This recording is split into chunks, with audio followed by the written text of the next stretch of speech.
3700 شمعة، يعني تحت الشمس هتشوف كل حاجة بوضوح خرافي، وعليها طبقة حماية قوية. فباختصار الشاشة دي من أحسن الشاشات اللي ممكن تجربها السنة دي. نخش على الأداء. الموبايل جاي بأحدث نظام أندرويد 16 مع واجهة كالر او اس 16، والشركة وعدت بتحديثات لمدة 5 سنين قدام، ودي نقطة مهمة جدا.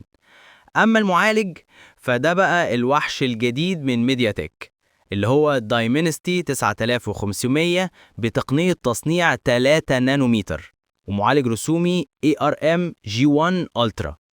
المعالج ده هيديك أداء خرافي في كل حاجة، سواء استخدام يومي أو ألعاب تقيلة، وكمان موفر للطاقة جدا. الموبايل نازل بأربع نسخ مختلفة: 256 جيجا تخزين و12 جيجا رام، 512 جيجا تخزين و12 جيجا رام، 512 جيجا تخزين و16 جيجا رام.